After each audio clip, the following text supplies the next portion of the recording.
At 3 o'clock sharp, the doorbell rang. I had instructed my housekeeper, Maria, who was in on the ruse and enjoying it immensely, to look particularly sorrowful. She led Robert and a man with a shiny briefcase and an even shinier scalp into the drawing room. I was strategically positioned in a smaller, less imposing armchair, a cashmere throw over my lap, looking as frail and defeated as I could manage. "Mother," Robert said, striding over and kissing the air near my cheek. "This is Mr. Peterson." Peterson gave me a tight, professional smile that didn't reach his eyes. "Mistress Blackwood, I'm sorry to meet under such trying circumstances." They launched into their spiel. Peterson used a lot of legal jargon, words like fiduciary duty, asset protection, and mitigating liability. Robert chimed in with soothing, patronizing phrases like, "It's for your own good, and we just want to take the burden off your shoulders." They laid the documents on the coffee table, a durable power of attorney. It would give Robert sweeping control over my life, my finances, my property, even my medical decisions. It was a complete abdication of my autonomy, gift-wrapped as an act of filial love. I picked up the pen they offered, my hand trembling convincingly. I let my eyes skim the page, feigning confusion. "It's a lot of complicated words," I murmured. "It's standard boilerplate, Mother," Robert said, a hint of impatience coloring his tone. "Peterson has reviewed it. It's perfectly fine." I looked up, letting my eyes fill with manufactured tears. "It's just, Arthur always handled these things. I feel so alone." This was the moment of truth. Would he offer a word of comfort, a hand on my shoulder? He did not. He simply pushed the document a little closer to me. "Just sign here, Mother. Then it's done." And in that moment, my resolve became granite. I put the cap back on the pen. "No," I said. My voice was quiet, but it cut through the room like a shard of glass. Robert stared at me. "What?" I said. "No," I repeated, a little louder this time. I folded my hands in my lap. "I don't think I'll be signing anything today. I'm not feeling well. I think you should go." The mask of concern dropped from his face, replaced by pure, undiluted frustration. "Mother, don't be difficult. This is for your own protection." "Is it, Robert?" I asked, my voice still quiet. "Or is it for yours?" His face flushed a dull, angry red. He opened his mouth to argue, but the look in my eyes must have been something he had never seen before. It wasn't weakness.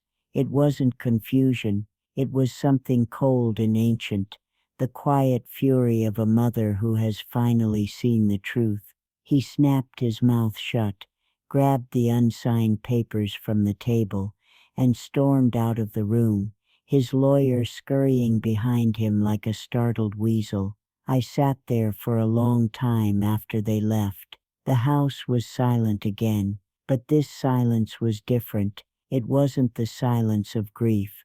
It was the silence of a battlefield after the first, victorious skirmish. The test was over. The war had just begun, and I finally knew, with absolute certainty, that I was going to win. It wasn't about revenge, I had told myself. But as I sat there, the echo of my son's angry footsteps fading away, I had to admit a new uncomfortable truth. Maybe it was about revenge now, and maybe, just maybe, that was okay. The days following Robert's failed legal ambush were a masterclass in covert operations orchestrated by Margaret and myself from the command center of my sunroom. We were two silver-haired generals plotting a coup, fueled by Earl Grey tea and a righteous indignation that burned hotter than any furnace. This wasn't just about moving money around anymore. It was about dismantling a dynasty of entitlement and building something new, something worthy from the ashes.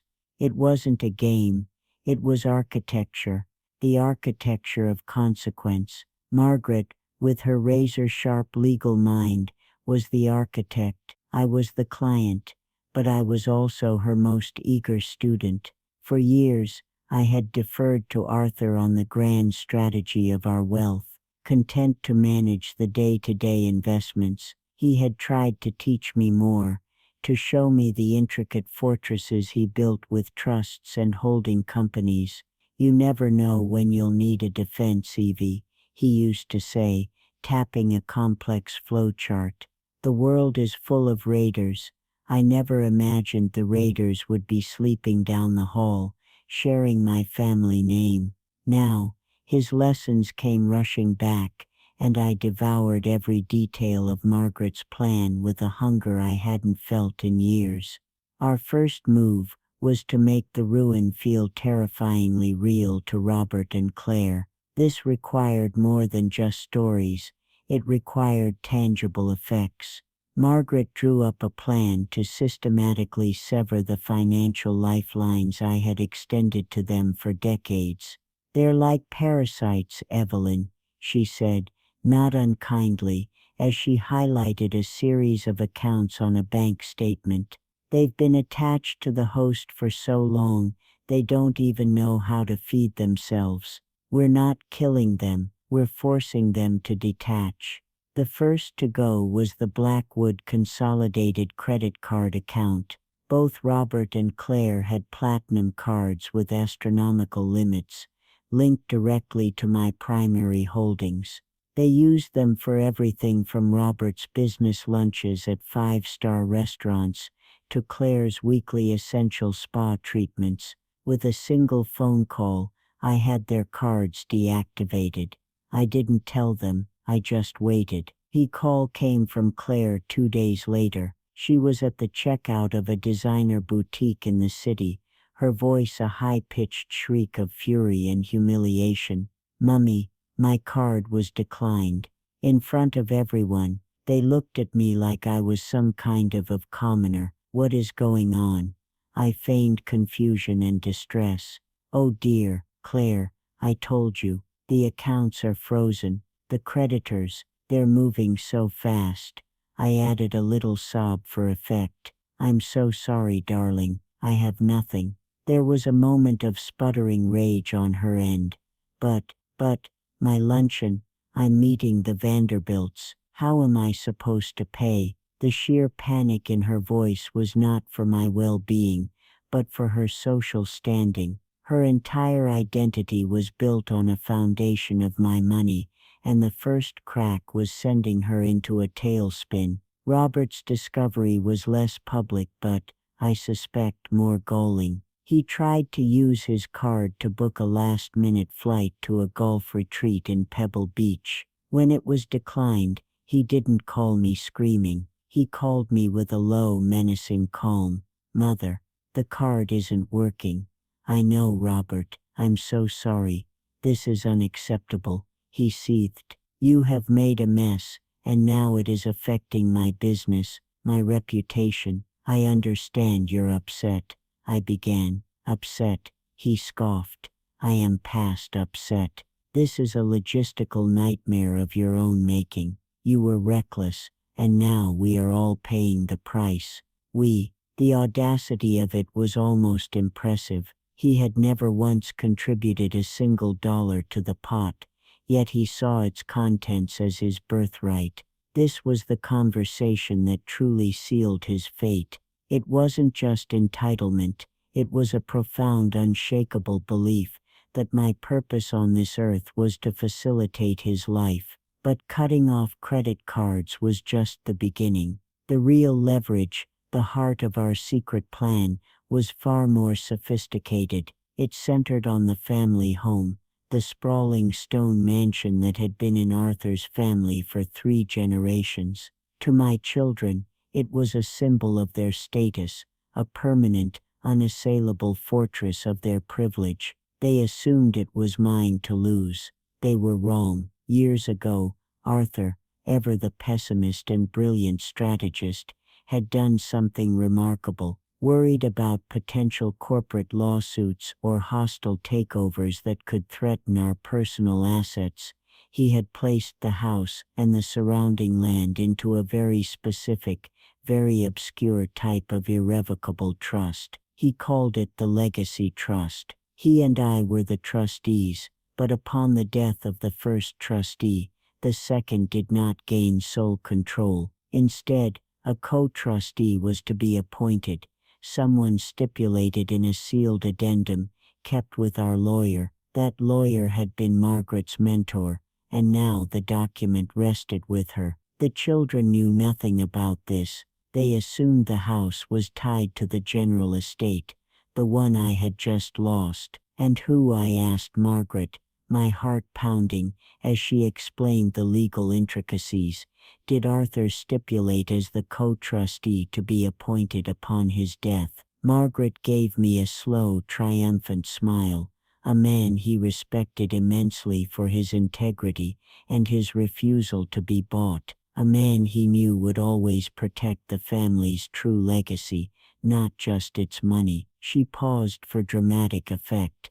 Our old friend Judge Harrison, retired of course, but his signature on a trust document is still ironclad. Judge Harrison was a man of unimpeachable character, a friend of ours for 50 years, and most importantly, a man who had watched my children grow up and had privately expressed his concerns to me about their characters more than once. He was the perfect ally. The plan now had its crown jewel. We weren't just faking a foreclosure. We were preparing for a legal transfer of power. Margaret contacted the judge, who after hearing the story of my children's reactions, agreed to his role with a somber gravity. The next step was to formalize the new structure. The old will, the one my children were so eager to get their hands on, was now nothing more than a decoy. The real power lay in the trust that held the house,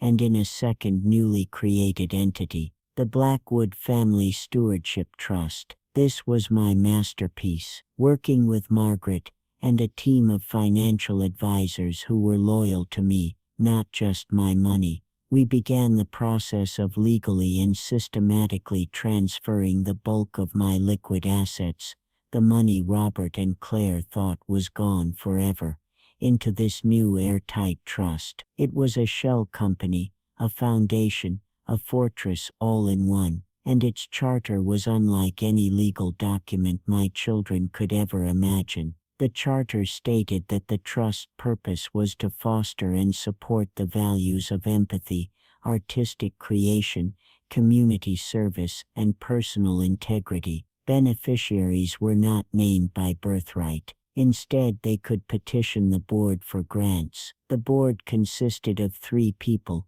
myself as chairwoman, Margaret as legal counsel, and Leo, my son, as the Director of Arts and Community Outreach. His appointment was the key. It wasn't just about giving him the money, it was about giving him the power to do good with it, a power that would have been anathema to Robert and Claire. The charter included specific character clauses. Any potential beneficiary found to have engaged in actions demonstrating gross selfishness, emotional manipulation, or a lack of familial duty, could be permanently barred from receiving funds, at the board's discretion. It was a moral document as much as a legal one. It was my real will, written not in terms of dollars and cents, but in terms of character and heart. As the legal framework was being built in secret, the for sale sign went up on the lawn of the mansion.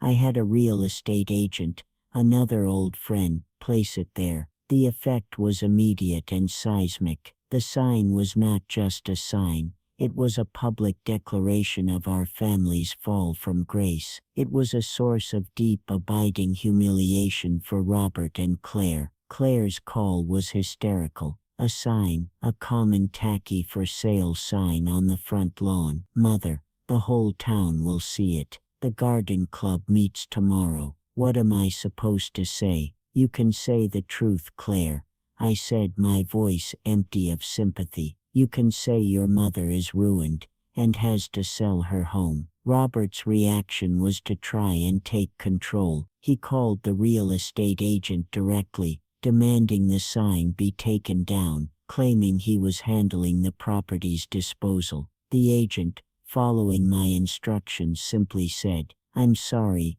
Mr. Blackwood, but my client is the owner of record, Evelyn Blackwood. I only take instructions from her." The message was clear: you have no power here. Their panic was a symphony to me. They started calling each other, the conversations devolving into bitter, accusatory arguments. I knew this because Maria, my housekeeper, would overhear Claire, on the phone in the solarium, her voice sharp with rage. "You were supposed to get power of attorney, Robert. You were supposed to fix this. You let her dither, and now look, we're a public spectacle." Robert, in turn, blamed her. He left me a furious voicemail. "If you and your idiot husband hadn't been draining her dry for your pointless vanity projects for the last 10 years, maybe she would have had a cushion. This is as much your fault as it is hers." They were turning on each other,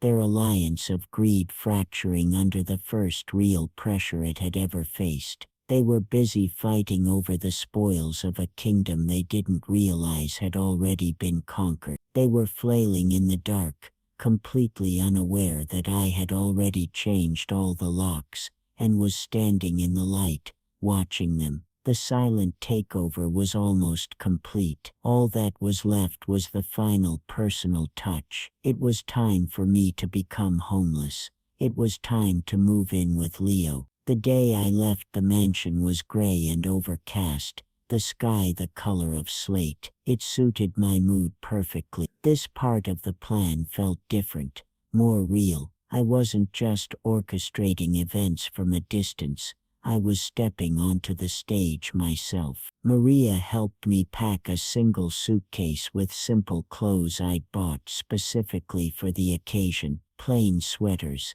comfortable slacks, sensible shoes, nothing that screamed of wealth. I was shedding my old skin, preparing for my new role, the destitute mother. As I walked through the grand foyer for what was supposed to be the last time, I paused and looked up at the crystal chandelier, a gift from Arthur on our 25th anniversary. A pang of genuine loss hit me. This house held memories, real ones, good ones. But a house is just a house. It was the people who had filled it that had hollowed it out. I took a taxi to Leo's apartment. I didn't want the familiar sight of my own driver pulling up to his bohemian, slightly run-down building in the Arts District. The neighborhood was a vibrant clash of old warehouses converted into lofts, colorful murals splashed across brick walls, and the scent of roasting coffee from a corner cafe. It was alive in a way my manicured, silent suburb was not. Leo was waiting for me on the sidewalk. He looked worried,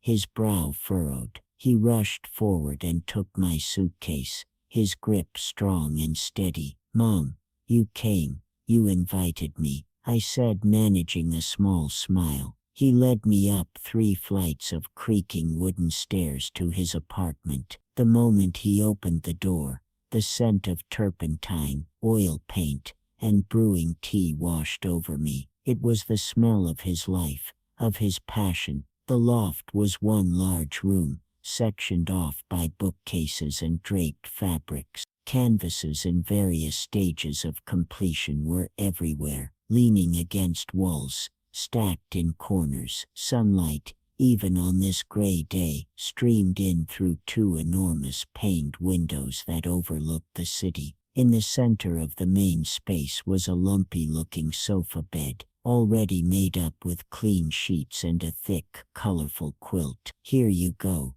he said, gesturing to it. It's not the Ritz, but the mattress is new. I bought it last week. My heart clenched. He had used some of his precious savings not for his kiln, but for a new mattress for a pull-out couch. Just in case his ruined mother needed a place to sleep. The sheer, uncalculated goodness of it almost brought me to my knees. It's perfect, Leo. Thank you. Those first few days with Leo were a revelation. It was like stepping into an alternate reality, a life I could have had. We fell into a simple, comfortable rhythm. I would wake up to the smell of coffee he'd made. We'd eat breakfast at his small, paint-splattered kitchen table, talking about art, about the news, about nothing at all. He would work in his studio space by the windows, the scratch of his charcoal on paper a soothing, constant sound. I would read, or simply watch him, fascinated by the intensity and focus he brought to his work. The irresponsible artist was the most disciplined person I knew. I was seeing my son, the real Leo, for the first time. I saw the way his friends, a collection of fellow artists, poets, and musicians, would drop by not with demands but with offerings. A loaf of homemade bread, a new album to listen to, a six-pack of beer. They would sit around the coffee table, arguing passionately about politics and philosophy, laughing, supporting each other's work. They had built a community based on shared passion, not shared bank accounts. It was a currency Robert and Claire would never understand. One evening, I was helping him make dinner, a simple pasta with vegetables from the farmer's market. He was quiet, and I could tell something was on his mind. "Robert called me today," he said finally, not looking at me. My stomach tightened.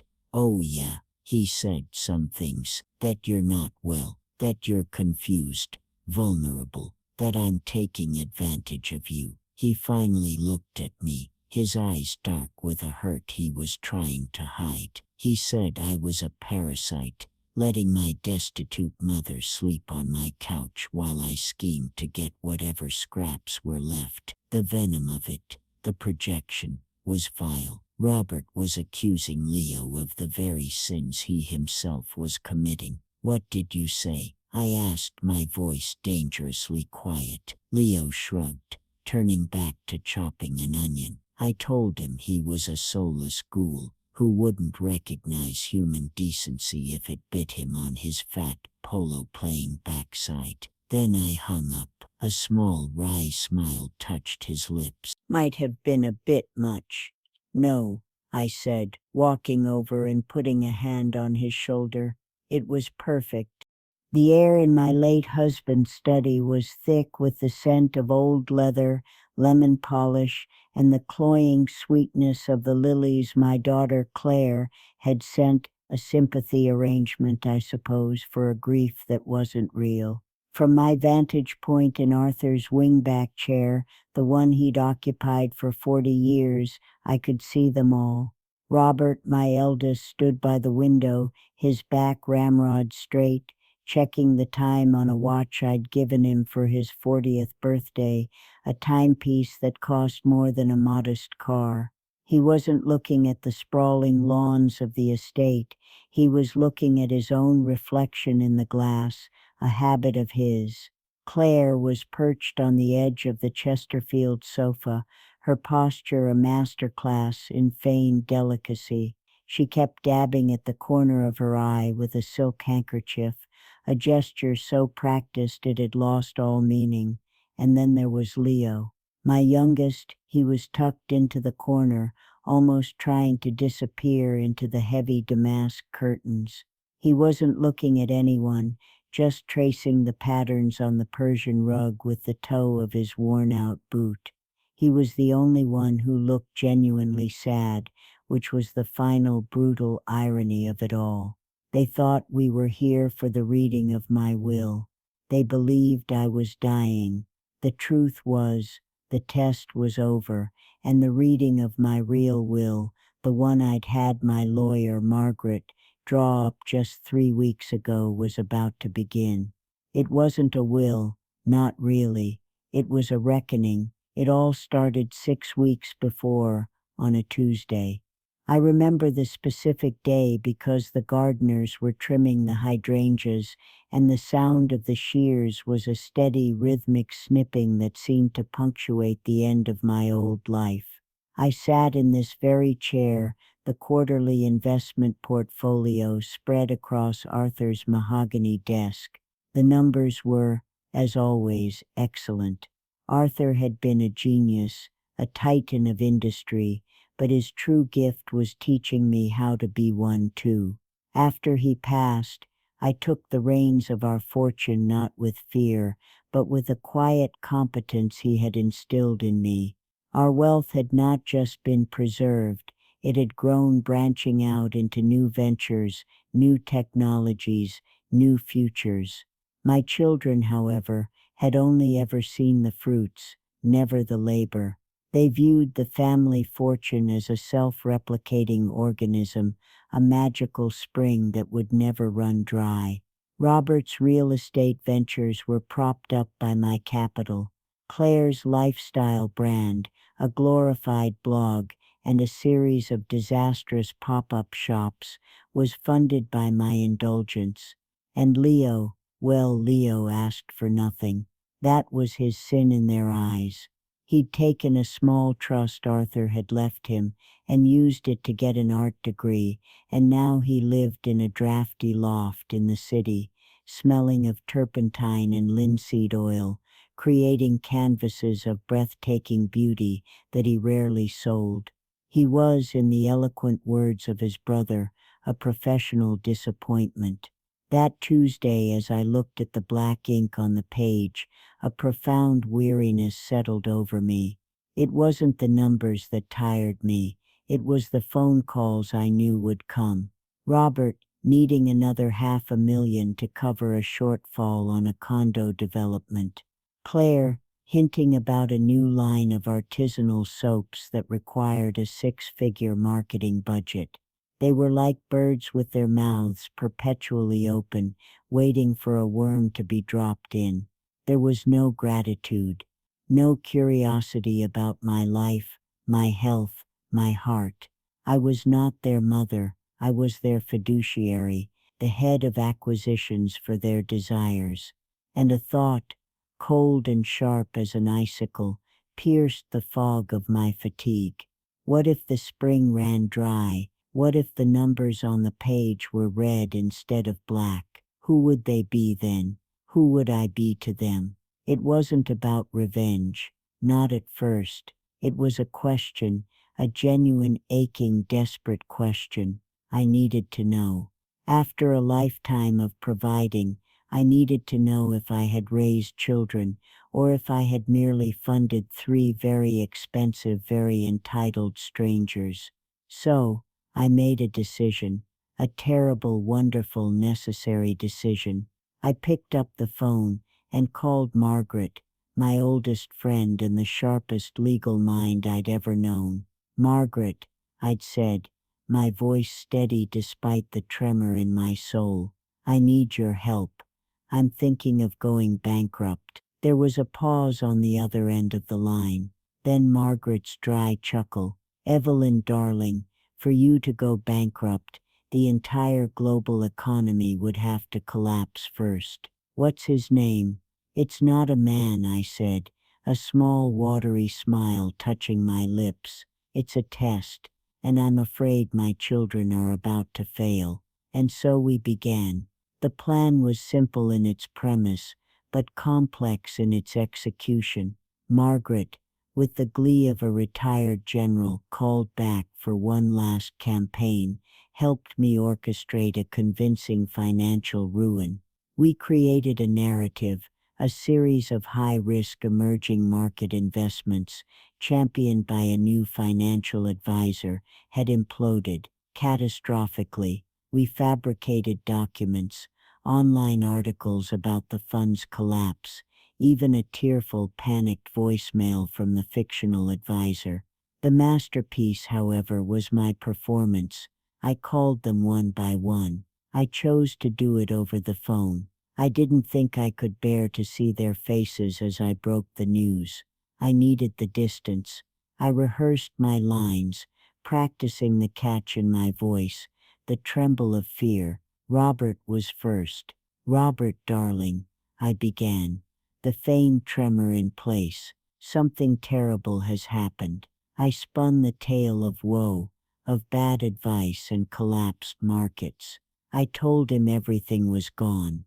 The stocks, the bonds, the properties held in the main trust. The silence on the other end of the line was not one of shock or sympathy. It was the sound of gears turning, of calculations being made. Mother, he finally said, his voice stripped of its usual slick charm, replaced by a cold, hard edge. Have you spoken to anyone else? You need to be very careful what you admit to. There could be liability. He wasn't worried about me, he was worried about exposure. Don't sign anything. Don't talk to anyone. I'll look into getting someone to handle your affairs. Someone who can make decisions on your behalf. Until this is sorted, we need to consider power of attorney. Power of attorney. Not, are you okay, Mom? Not, don't worry, we'll get through this.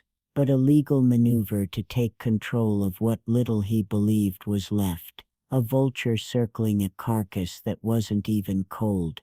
I felt a chill that had nothing to do with the air conditioning. I mumbled something about being too overwhelmed to think, and hung up. The first crack in the foundation of my denial had appeared. Claire was next. I repeated my performance. Her reaction was different, but no less chilling. It began with a theatrical gasp. A flurry of "oh mummy, no, how could you?" The blame was instantaneous. How could I have let this happen? As if my fortune was a public utility she was entitled to. Then came the practicalities. Her practicalities. Well, the house will have to go, obviously, she said, her voice turning brisk, as if she were planning a tedious luncheon. You can't possibly afford the upkeep. Have you looked into options? There are some very clean senior living facilities, subsidized ones. They have activities. Bingo, I think. Bingo. She was consigning me to a bingo hall in a low-income senior home, while she sat in her chintz-draped mansion, funded by the very money she now considered squandered. The cruelty of it was breathtaking, a physical blow. She suggested it with the same casual air she might use to suggest a different brand of tea. I could hear her scrolling on her phone as she spoke, probably searching for the cheapest possible option that would absolve her of any real responsibility. I'll send you some links, Mummy, she'd chirped, before ending the call with a breezy "got to run." Pilates. I sat in the silence of the study, the phone heavy in my hand. 2 children, 2 daggers in my heart, each one twisted in a different way, one with cold steel, the other with careless, dismissive poison. It wasn't about revenge, I told myself again, my hand shaking. It was a test. It was just a test. But a new unwelcome feeling was beginning to curdle in my gut. It felt a lot like rage. I almost didn't call Leo. I wasn't sure my heart could take a third blow. What if he too revealed a transactional core I had never seen? What if the son I thought was different was just better at hiding it? With a deep shuddering breath, I dialed his number. He picked up on the second ring. Mom, you okay? You never call this late. The simple unprompted concern in his voice almost broke me. I stumbled through the story one last time, my voice genuinely cracking now, the performance bleeding into a terrible real pain. When I finished, the silence was different from the one that had met me with Robert and Claire. It wasn't calculating or dismissive. It was heavy with thought. Finally he spoke, his voice quiet and low. Okay, he said, just that. Not a question, not an accusation, just a single word of acceptance. Okay, he said again. So, the house is gone. Yes, Leo. I'm afraid so. They're foreclosing. A lie, of course, but a necessary one. Where will you go? He asked. The question was so direct, so simple. It was the only question that had mattered, and the only one his siblings had failed to ask. I don't know, I whispered, the lie catching in my throat. Margaret said I could stay with her for a little while, but no, he said, cutting me off gently but firmly. No, you'll come here, with me. I was speechless. Leo, your apartment, it's small, he finished for me, a faint humorless laugh in his voice. I know, the couch pulls out. It's not the mansion, but it's warm. The roof leaks a little when it rains hard, but we can put a bucket under it. We'll figure it out. He paused, and I could hear him moving around, the sound of a drawer opening and closing. And listen, Mom, I don't have much. You know that, but I've been saving for a new kiln. It's not a lot, really, about $7,000, but it's yours, all of it. It'll help you get back on your feet. $7,000, his life savings, the seed of his artistic dream, the one thing he was working toward, and he offered it to me, without a moment's hesitation. He offered me his tiny leaky home, and his entire future. In that moment, the cracks in the foundation of my denial didn't just spread. The entire rotten structure came crashing down, and all that was left was the raw, undeniable truth. I had one son. The other two were just expensive hobbies I could no longer afford, and that's when it happened. That's when the experiment, the sad, desperate quest for knowledge, ended, and the plan for retribution began. It wasn't about the money anymore. It was about the heart, and theirs, I now knew for certain, had stopped beating for me long ago. It was time to return the favor.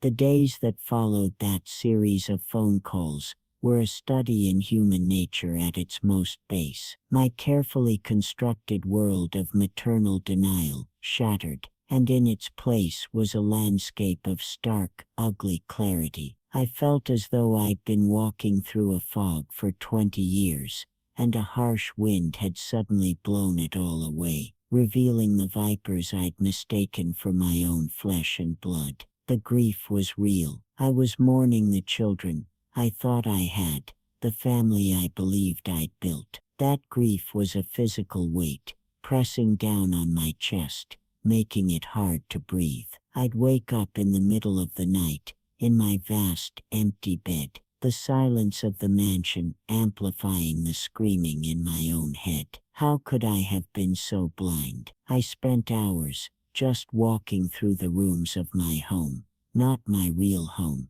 but the one I was supposedly about to lose. I'd run my hand over the polished surface of the dining table, where we'd celebrated countless birthdays, the cheerful chaos of my grandchildren, Robert's 2 boys, and Claire's daughter, a faint, ghostly echo in the air. I remembered Robert's 16th birthday. Arthur and I had given him his first car, a sensible sedan. He'd barely smiled, already complaining that his friend Mark's father had gotten him a sports car. We'd laughed it off as teenage bravado, but now I saw it for what it was, the first sprout of a weed we'd failed to pull. I remembered Claire's wedding, an affair that cost a fortune, a fairy tale I was only too happy to provide. During my toast, I'd spoken of love and partnership. Later, I overheard her telling a bridesmaid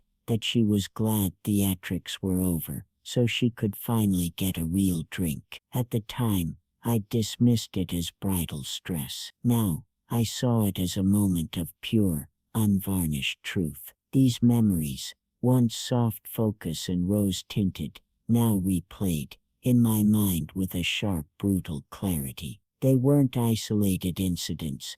They were a pattern, a long unbroken history of taking, of expecting, of emotional neglect, masquerading as modern independence. Arthur, God rest his soul, had been complicit. He loved his children, but his love was expressed through a checkbook. He was a brilliant man, but emotionally, he was a fortress. He'd set the precedent. Money was the solution, the balm, the language of our family. I had simply continued his legacy, watering the seeds of entitlement he had planted. The difference was, my heart was involved. I had tried to buy the love he had never quite known how to give, and I had failed spectacularly. My resolve began to harden during a phone call with my friend Margaret. A few days after the initial news, I was recounting Leo's offer, my voice thick with emotion. "The boy has a good soul, Evelyn," she said, her voice gentle. "He always has. He gets it from you. He gets his poverty from me too." "Apparently," I said, a bitter laugh escaping my lips. "Don't you dare," she snapped, her tone shifting from gentle to fierce. "Don't you dare conflate wealth with worth. That is their disease, not yours. You raised one decent man. In your world, that's a damn miracle." She was right. My despair was beginning to curdle into something else, something colder and harder. It was a catalyst. The breakdown was over. The rebuild was beginning. But I wasn't rebuilding the old structure. I was building a fortress of my own. The first real test of my new resolve came 2 days later. Robert called, his voice oozing a syrupy false concern that was more insulting than his previous coldness. "Mother,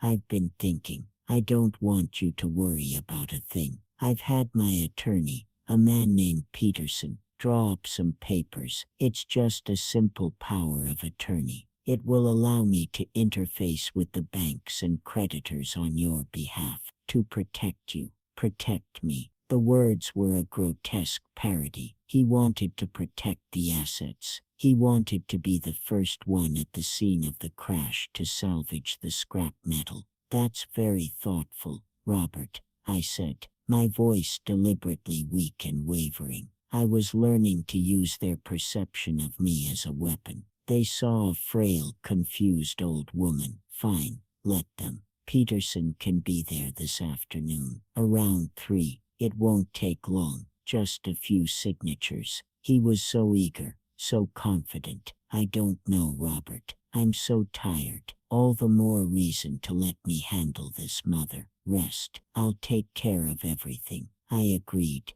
Then I immediately called Margaret. "He's coming," I said, "with a lawyer." "Excellent," she replied, a distinct note of battle-ready excitement in her voice. "Let him come. Let's see just how low he's willing to stoop." This is where the subplot of Margaret's life began to weave more tightly into mine. As we were planning, she grew quiet for a moment. "You know," she began, her voice losing its legalistic edge, "my David, he's a good boy, a good father. But last week was my 40th wedding anniversary, or what would have been." Her own husband had passed 3 years before, Arthur.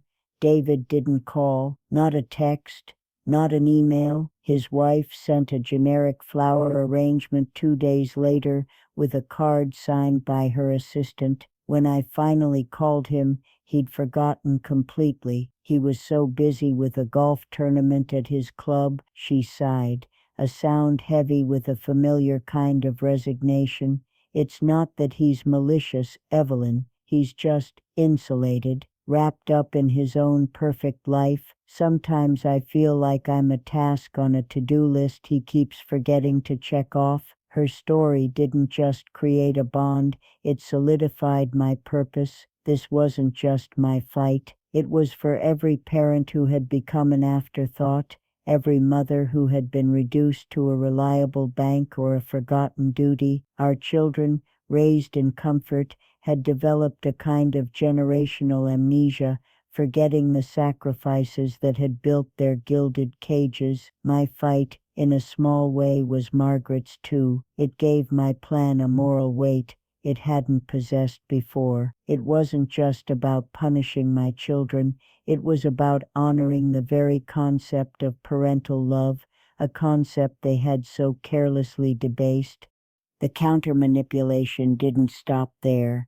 Claire tried a different tactic. She sent me a long, rambling email full of faux worry and passive-aggressive digs at Leo. "Mummy, I am so worried about you in that area. It's not safe. And I know Leo means well, but he's never been practical. Are you eating properly? Please consider the facility I sent you the link for. It has round-the-clock nursing staff. We could all rest easier knowing you were being properly cared for, put away, erased." Their desperation was escalating. They tried to get Margaret on their side, calling her and pleading with her to talk some sense into me. Margaret, of course, played the part of the concerned but helpless friend beautifully, telling them I was despondent and unreceptive. The climax of their campaign of desperation came a week after I'd moved in with Leo. My doorbell, Leo's doorbell, buzzed sharply. Leo answered it. It was Robert and Claire. They hadn't called. They had just shown up, dressed in funereal-toned cashmere, their faces arranged in masks of grave concern. They pushed past Leo and stood in the middle of the loft, looking around in horror as if they had just entered a third-world slum. "Mother," Robert said, his voice dripping with condescension, "this has gone on long enough. We're here to take you home." I asked, my voice calm. I stood up from the small armchair I'd been reading in. "I am home." "Don't be ridiculous," Claire snapped, unable to maintain her composure. She gestured wildly at a half-finished painting of a stormy sea. "This is a fire hazard, not a home.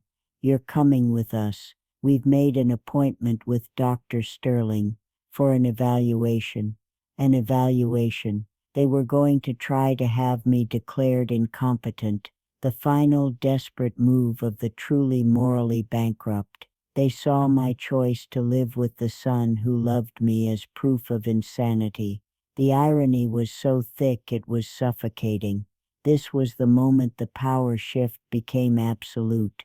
It was my exodus, not just from a house, but from a lifetime of illusions. I was no longer their mother in any meaningful sense. I was their adversary, and they had just walked, completely unarmed, into my fortress. I looked from Robert's furious face to Claire's pinched, disgusted expression. I looked at the way they both pointedly ignored Leo, as if he were a piece of furniture. And then I looked at my son, who stood silently by the door, his arms crossed, his expression one of weary, protective anger. He wasn't afraid of them, and for the first time in my life, neither was I. "An evaluation," I repeated, a slow, cold smile spreading across my face. "What a wonderful idea. But I think you've misunderstood who exactly is being evaluated." I took a step forward, leaving the warm circle of light from my reading lamp, and stepping into the center of the room with them. The air crackled. "The test is over, and you both have failed." The confrontation in Leo's loft was the breaking of the dam. The carefully constructed facades of Robert and Claire crumbled under the weight of a single simple truth they could not comprehend. I was no longer playing their game. My quiet smile, the one that held no warmth, only a chilling final certainty, seemed to unnerve them more than any outburst would have. They stared at me, their expressions shifting from condescending pity to outright confusion. "What test?" Claire asked, her voice sharp. "Mother, you're not making any sense. The stress has clearly gotten to you. That's why we need to see Dr. Sterling." Oh, I've never been more clear-headed in my life, I replied, my voice smooth as ice. The test was a simple one. I wanted to see what would happen if the Bank of Mom closed its doors. I wanted to see who would offer me a hand, and who would try to grab my wallet. You, my dear daughter, suggested a low-income nursing home. You, I said, turning to Robert, tried to have me stripped of my legal rights so you could control the demolition. You both saw a failing asset to be managed, a problem to be disposed of. I paused, letting the words hang in the air, thick with the smell of oil paint. Leo, I said, my voice softening as I looked at my youngest son, offered me his home and his life savings. He saw his mother. Robert let out a short, bark-like laugh. Oh, this is rich. You're ruined, you've dragged the family name through the mud, and you're turning to him, the professional failure. He's probably been poisoning your mind with his leftist, anti-capitalist nonsense. It wasn't about revenge until it was, I said softly, more to myself than to them. The phrase had become a mantra for me, a justification for the cold fury that now fueled me. You call him a failure, Robert, but he is the only one of you who understands the meaning of wealth, real wealth, the kind you can't inherit, and you certainly can't buy. They were speechless.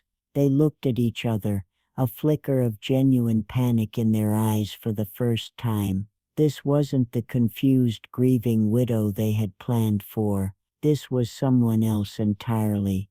You need to leave, Leo said from the doorway, his voice a low growl. Now, Robert took a step toward me, his hand outstretched. Mother, listen to me. No, I said, my voice ringing with an authority he hadn't heard in decades. I have listened to you both for your entire lives. I have listened to your wants, your needs, your demands, your complaints. The listening is over. The new reality is about to begin. You will be hearing from my lawyer. They left, not with a bang, but with a whimper of confused threats and accusations. The door clicked shut behind them, leaving the three of us in a sudden profound silence. I looked at Leo. He looked at me, his expression a mixture of shock, awe, and a little bit of fear. Mom, he breathed. What did you do? I built a better future, darling, I said, a real, genuine smile, finally reaching my eyes. For us, the final act was set for the following week. I didn't want it in a stuffy lawyer's office. That was their world, a world of billable hours and soulless transactions. I wanted it on my turf. I called Robert and Claire and told them to meet me at the mansion. The lawyer will be there, I said, to discuss the final disposition of the estate's assets. The bait was irresistible. They thought they were coming to pick over the bones. They had no idea they were walking into their own autopsy. I arrived an hour early with Margaret and Leo. The for sale sign was gone. The house was quiet, but it didn't feel empty. It felt cleansed. Maria had let us in, her face beaming. We waited in the grand drawing room, the very one where Robert had tried to force me to sign away my rights. But this time, I wasn't in the small, frail armchair. I was sitting in Arthur's great wingback chair, the one that faced the door. Margaret sat beside me, a thin leather portfolio on her lap. Leo stood by the fireplace, looking nervous but resolute. Robert and Claire arrived together, a united front of greed. They walked in, their eyes scanning the room, no doubt appraising which pieces of furniture they would claim first. They saw me in Arthur's chair, and their faces tightened.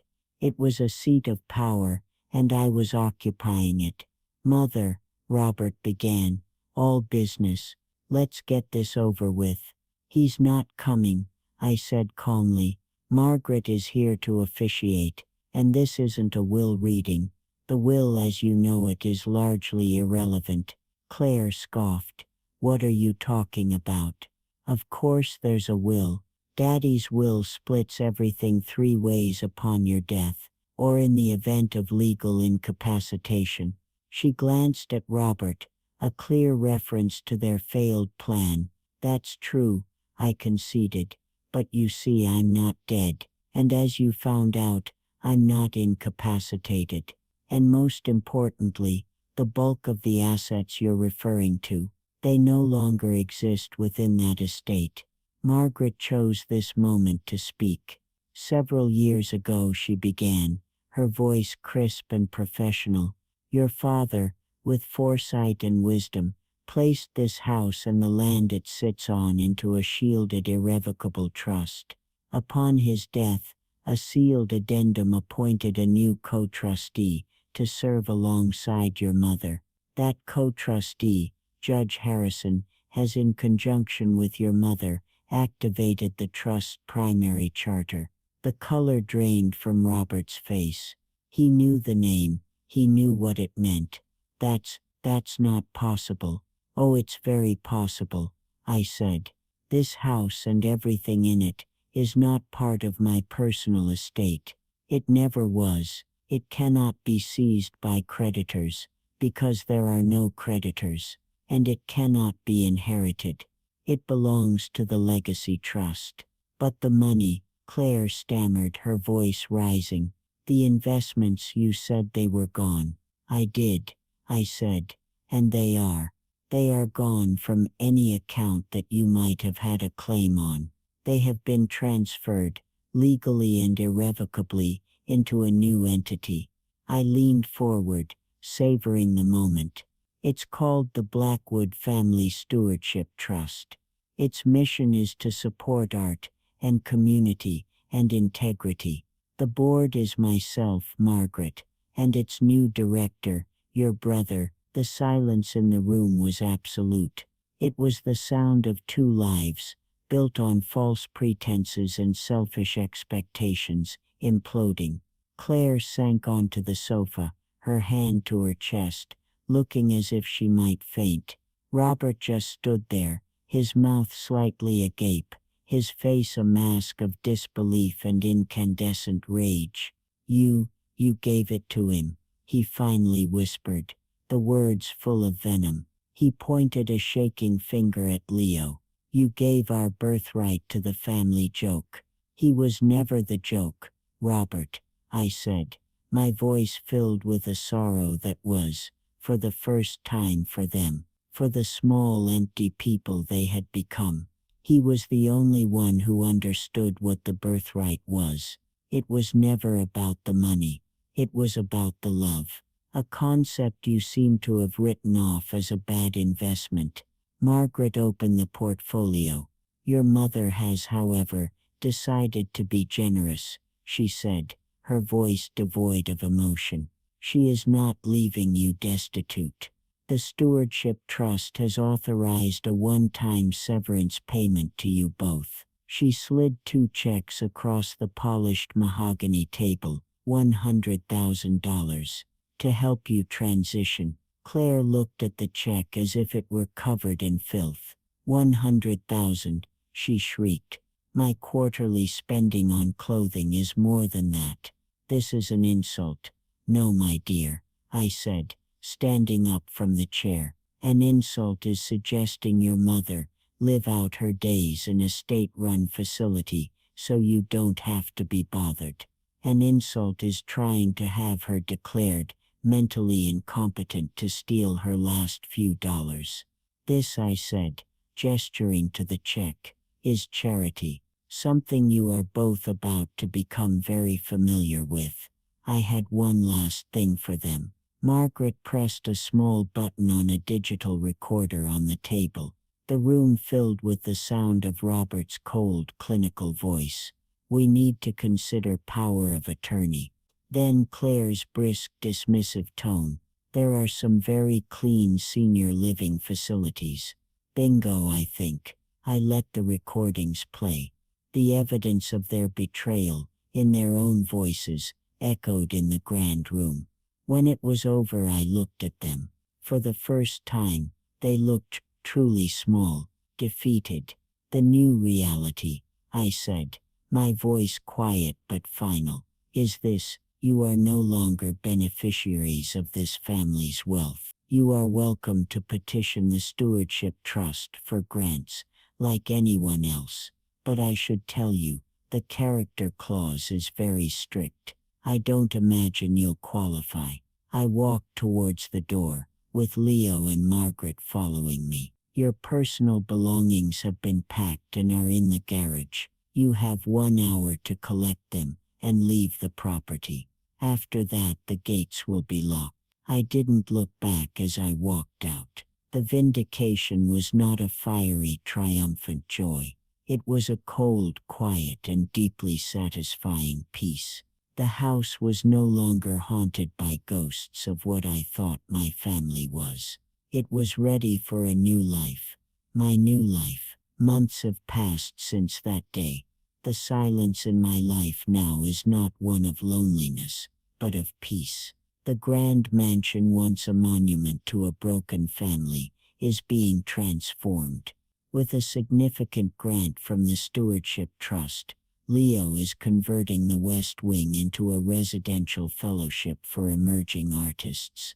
The ballroom is now a gallery, the formal dining room, a communal workspace. The sound of laughter, of passionate debate, of creation, now fills the halls. It's more alive than it has been in a generation.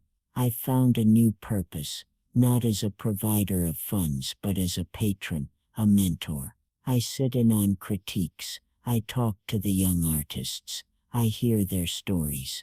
I am a mother again, but in a much truer sense. Leo is thriving. The weight of being the family disappointment has been lifted, and in its place is a confidence and a joy that is breathtaking to behold. He's not just a painter anymore, he's a leader, a visionary, using the resources he now commands to build the kind of community that sustained him when he had nothing. His life is his masterpiece. And what of Robert and Claire? Their new reality has been a harsh one. The $100,000 severance, which they accepted after a week of furious, unanswered phone calls, was gone in a matter of months. Robert's real estate venture, built on a foundation of my capital and his own arrogance, collapsed spectacularly. He over-leveraged, and when the market took a slight dip, he had no cushion to fall back on. The last I heard, he was living in a rented townhouse and working for a national firm, a mid-level manager, just another cog in a machine. He had to sell the watch I gave him. Claire's fall was more social than financial, which for her was a fate worse than death.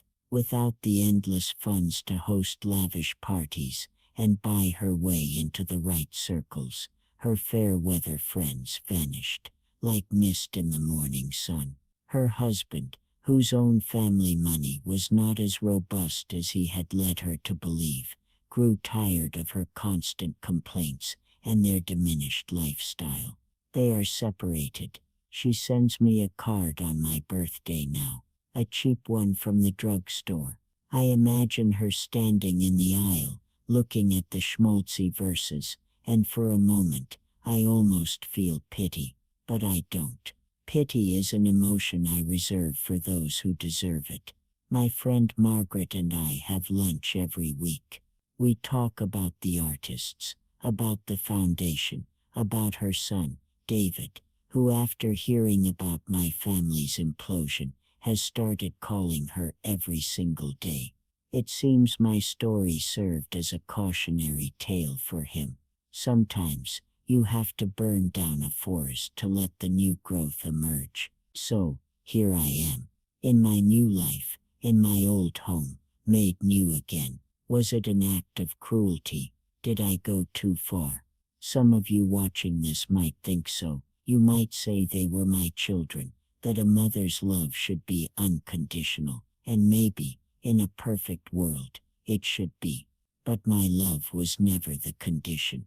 It was the constant. It was their respect, their decency, their humanity that was conditional, and the condition was my bank balance. I didn't take away their inheritance. I simply revealed that they had squandered the most valuable part of it, my heart, long before I ever touched the money. It wasn't about revenge. I have to keep telling myself that. But as I walk through these halls, now filled with art and light and genuine warmth, and I think of Robert in his beige office and Claire in her lonely, quiet house, I have to admit there is a certain satisfaction, a vindication. Perhaps it started as a test, a quest for truth, but it ended as a reclamation of my life, my worth, and my future. I chose the child who valued me over the children who valued my value. And that is a choice I will never, ever regret. Thank you for listening to my story. It's been a difficult journey, but sharing it brings a certain clarity. I'm curious what you think. Was my test justified, or was it a cruel manipulation? Is there a point where a parent has the right to say enough? Let me know your thoughts in the comments below. And if you've ever felt taken for granted, or had to make a difficult choice to reclaim your own life, please subscribe and share your story. We're all in this together, trying to find our true worth.